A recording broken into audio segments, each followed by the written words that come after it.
ಇನ್ನು ಮಾವು ಬೆಳೆಗೆ ಬೆಂಬಲ ಬೆಲೆಯನ್ನು ಕೋರಿ ಅಲ್ಲಿ ರೈತರು ಪ್ರತಿಭಟನೆ ಜೊತೆಗೆ ಕೋಲಾರ ಬಂದ್ಗೆ ಕರೆಯನ್ನು ಕೊಟ್ಟಿರುವಂಥದ್ದು. ವಿವಿಧ ಸಂಘಟನೆಗಳು ಮಾವು ಬೆಳೆಗಾರರ ಸಂಘ ಸೇರಿದಂತೆ ವಿವಿಧ ಸಂಘಟನೆಗಳು ಬಂದ್ಗೆ ಕರೆ ಕೊಟ್ಟಿವೆ. ಕೋಲಾರ, ಶ್ರೀನಿವಾಸಪುರ ಸೇರಿದಂತೆ ವಿವಿಧೆಡೆ ಬಂದ್ಗೆ ಭಾರಿ ಬೆಂಬಲ ಕೂಡ ವ್ಯಕ್ತ ಆಗಿದೆ.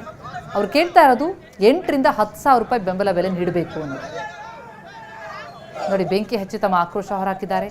ಕೇಂದ್ರ ಸರ್ಕಾರ ಮತ್ತು ರಾಜ್ಯ ಸರ್ಕಾರ ಬೆಂಬಲ ಬೆಲೆ ಘೋಷಿಸಬೇಕು ಅಂತ ಆಗ್ರಹಿಸ್ತಾ ಇದ್ದಾರೆ. ಮಾವು ಬೆಳೆಗಾರರ ಸಂಘಕ್ಕೆ ವಿವಿಧ ಸಂಘಗಳ ಬೆಂಬಲ ಕೂಡ ಸಿಕ್ಕಿದೆ.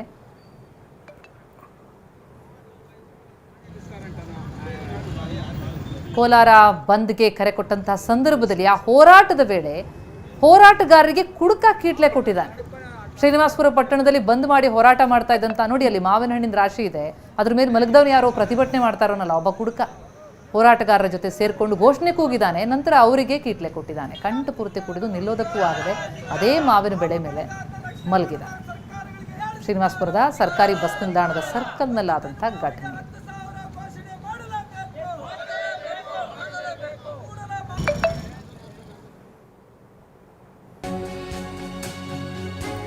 ಸಂಜೆ ಅಥವಾ ನಾಳೆ ಮಾವಿಗೆ ಬೆಂಬಲ ಬೆಲೆ ಘೋಷಣೆ ಮಾಡುವಂತಹ ಸಾಧ್ಯತೆ ದಟ್ಟವಾಗಿದೆ ಎಂದು ಟಿವಿ9ಗೆ ಕೋಲಾರ ಕ್ಷೇತ್ರದ ಸಂಸದ ಮಲ್ಲೇಶ್ ಬಾಬು ಹೇಳಿಕೆ ಕೊಟ್ಟಿದ್ದಾರೆ. ಬೆಂಬಲ ಬೆಲೆ ಘೋಷಣೆಗೆ ಈಗಾಗಲೇ ಮನವಿಯನ್ನು ಕೂಡ ಮಾಡಿದ್ದೇವೆ. ಕೇಂದ್ರ ಸಚಿವ ಎಚ್.ಡಿ.ಕೆ ಹಾಗೂ ನಾನು ಮನವಿಯನ್ನು ಸಲ್ಲಿಸಿದ್ದೇವೆ. ಕೇಂದ್ರ ಕೃಷಿ ಸಚಿವರು ಭೋಪಾಲ್ಗೆ ತೆರಳಿದ್ರಿಂದಾಗಿ ಕೊಂಚ ತಡವಾಗಿದೆ. ದೆಹಲಿಗೆ ಬರ್ತಾ ಇದ್ದಂತೆ ಮಾವಿಗೆ ಬೆಂಬಲ ಬೆಲೆ ಘೋಷಣೆ ಮಾಡುವಂತ ನಿರೀಕ್ಷೆಯಲ್ಲಿ ನಾವಿದ್ದೇವೆ ಅಂತ ಹೇಳಿದ್ದಾರೆ. ಇನ್ನು 1 ಕೆಜಿಗೆ 10 ರೂಪಾಯಿ ಬೆಂಬಲ ಬೆಲೆ ನೀಡುವಂತೆ ಬೇಡಿಕೆಯನ್ನು ಇಟ್ಟಿದ್ದೇವೆ. ಕಳೆದ ಬಾರಿಯೂ ಕೂಡ ಎಚ್.ಡಿ.ಕೆ ಮನವಿ ಮೇರೆಗೆ ಬೆಂಬಲ ಬೆಲೆ ಸಿಕ್ಕಿತ್ತು ಅಂತ ವಿಶ್ವಾಸ ವ್ಯಕ್ತಪಡಿಸಿದ್ದಾರೆ. ಈ ವರ್ಷ ಮಾವು ಬೆಲೆ ಹೋದ ವರ್ಷ ಏನು ಕುಸಿತ ಆಯಿತೋ ಅವಾಗ ಕುಮಾರಣ್ಣ ಮತ್ತೆ ನಾವು ಅಗ್ರಿಕಲ್ಚರ್ ಮಿನಿಸ್ಟರ್ಗೆ, ಕೃಷಿ ಸಚಿವರಿಗೆ ಪತ್ರ ಬರೆದು ಮತ್ತೆ ಅವ್ರಿಗೆ ಹೇಳಿ ಏನು ಪರಿಸ್ಥಿತಿ ಅಂತ ಹೇಳಿ ಬಿಡುಗಡೆ ಮಾಡಿದ್ವಿ. ಇದೇ ಪರಿಸ್ಥಿತಿ ಈ ವರ್ಷನೂ ಬಂದಿದೆ.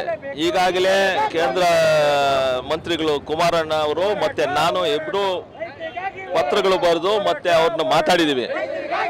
ನಮ್ಮ ಕೃಷಿ ಸಚಿವರು ಭೋಪಾಲಲ್ಲಿದ್ದಾರೆ.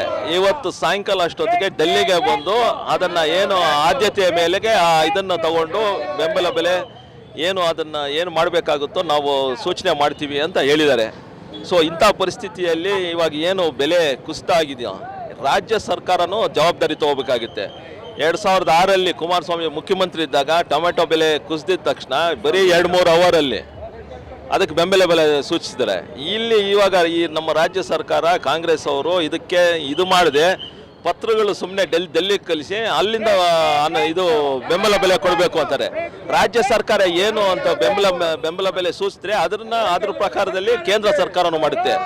ಹೋದ ವರ್ಷ ನಾನು 10 ರೂಪಾಯಿ ಕೇಳಿದ್ದೆ ಬೆಂಬಲ ಬೆಲೆ, ಆದರೆ ಮಂತ್ರಿಗಳು ನನಗೆ ಫೋನ್ ಮಾಡಿ ನಿಮ್ಮ ರಾಜ್ಯ ಸರ್ಕಾರದವ್ರು 2 ರೂಪಾಯಿ ಕೇಳಿದ್ದಾರೆ, ಅದಕ್ಕೆ ನಾನು 2 ರೂಪಾಯಿ ರಿಲೀಸ್ ಮಾಡಿಸ್ತೀನಿ ಅಂತಾರೆ. ಇವಾಗ ಏನು ಅಂತ ಪರಿಸ್ಥಿತಿ ನಮ್ಮ ರಾಜ್ಯ ಸರ್ಕಾರ ಒಂದು ನಿರ್ಧಾರ ತಗೊಂಡು ಕೇಂದ್ರ ಮಂತ್ರಿಗಳಿಗೆ ಘೋಷಣೆ ಮಾಡಿ ಅವ್ರಿಗೂ ಸೂಚನೆ ಮಾಡಬೇಕು ಅಂತ ಹೇಳಕ್ಕೆ ಇಷ್ಟಪಡ್ತೀನಿ.